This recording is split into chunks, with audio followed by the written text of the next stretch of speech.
دوستار صاحب، اور ہم ان سے پوچھتے ہیں زوار دوستار صاحب سے کہ آپ کی ماشاءاللہ تصانیف ہیں، تحقیق میں کتنا عرصہ آپ کو لگا ہے اور آپ نے جو تحقیق میں کیا چیز پائی؟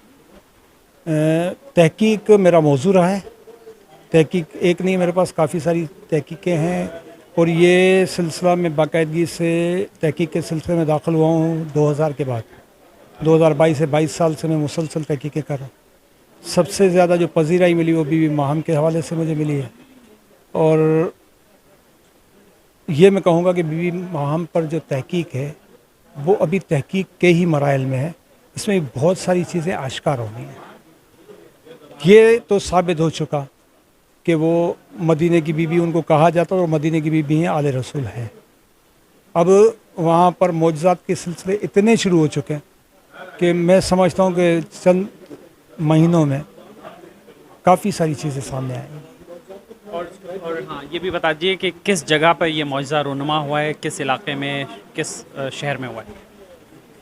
بی بی کا مزار ہے اگھم کوٹ ڈسٹرکٹ بدین میں. زیادہ تر ان کے مزار پر معجزات ہو رہے ہیں، اور لوگوں کو بشارتوں کے جو سلسلے ہو تو ظاہر ہے بشارتیں تو گھروں پہ مل رہی ہیں، لوگ آ رہے ہیں وہاں پر. یہ بھی سلسلہ ہوا ہے کہ شاپلری بھٹائی کے مزار سے کسی کو یہ حکم ملا کہ آپ بی بی پہ جائیں، آپ کا مسئلہ وہاں پر حل ہوگا. اس قسم کے بہت سارے معجزات. آج کی اس محفل کے میزبان جناب منظر صاحب ہیں، جو کراچی ایڈیٹرز کلب کے تحت یہ ایونٹ ہوا تھا. مختصر سا ایونٹ تھا لیکن بہت ہی زبردست تھا. ہم ان سے پوچھتے ہیں مزید تفصیلات. منظر صاحب بتائیے گا اس پروگرام کے بارے میں، آپ نے کیسا خیال ہے آپ کو؟ بسم اللہ الرحمن الرحیم. خیال ایسے آیا کہ 4 سال پہلے ہم نے وہاں درگاہ بی بی ماں حضرت خدیجہ بنت امام موسیٰ کاظم پہ جانا شروع کیا. ہم نے کچھ کلپس دیکھے تھے علامہ حسن ظفر رضوی کے. وہاں جب جانا آنا شروع کیا تو وہاں پتہ لگا کہ یہ عبدالستار در صاحب ہیں، اور انہوں نے بڑی تحقیق کی ہے اور اس درگاہ کی ڈسکوری میں. اور وہ پھر آہستہ آہستہ ان سے ہمارے روابط بڑھے، ملنا جلنا بڑھا. پھر پتہ لگا کہ وہ تو بڑے سندھ کے محقق ہیں، صوفیزم کو بہت پروموٹ کیا ہے. کچھ 150 کتابیں انہوں نے لکھی ہوئی ہیں. اور پھر ہمیں یہ خیال آیا کہ ان 150 کتابوں کی ہم کوئی ویب سائٹ بھی بنائیں تاکہ ہر آدمی، کیونکہ آج کل لوگوں کو پڑھنے لکھنے کا رجحان نہیں، ہر چیز ڈیجیٹل ہے، تو کتابیں ڈیجیٹل ہو جائیں تو تاکہ زیادہ سے زیادہ لوگوں تک پہنچ سکیں. بی بی ماہم کی بہت ساری کتابیں وہ چھاپ چکے ہیں، اور کئی ایڈیشن چھاپ چکے ہیں، وہ بھی چھپائے گئے. تو پھر ہم نے ان سے گزارش کی تھی کہ کبھی یہ کراچی آ سکیں تو پھر ہم یہاں اور لوگوں سے جو اس معاملے میں معلومات حاصل کرنا چاہتے ہیں ان کو ہم موقع دیں.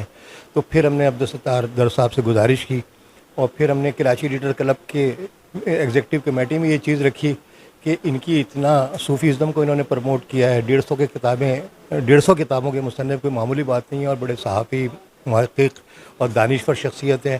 بڑا پائے کا علم ہے، بڑی خوبصورت تحقیق ہے. جتنی بھی میں نے ان کی کتابیں پڑھی ہیں تو میں نے کہا زیادہ لوگ اسے استفادہ کریں. تو پھر ہم نے ان کو یہاں زحمت دی، اور پھر ہمارے کراچی ایڈیٹرز کلب کی ایگزیکٹو کمیٹی نے پھر ان کے لیے ایک award, Quaid Azam excellence award nominate کیا. تو وہ ایوارڈ آج ان کو دیا گیا اس ایگزیکٹو کمیٹی کی بات. اور کراچی ایڈیٹرز کلب کے تمام لوگوں نے اس میں بڑا تعاون کیا، اور سب نے آگے بڑھ کر ان کا استقبال کیا. اور اس طرح آج یہ تقریب جو ایک خواب تھا کہ کبھی ہم ان کو یہاں بلائیں اور ان کے ساتھ ہم ان کی تحقیقی کاموں پر بات کریں کہ کس طرح سے انہوں نے یہ تحقیق کی کہ 1200 سال پرانی تاریخ انہوں نے ایکسپلور کی ہے. تو ان کی بڑی خدمات ہیں سندھ کے لیے، اور اسی وجہ سے ہمارا یہ خیال آیا اور ہم نے یہ پروگرام کیا.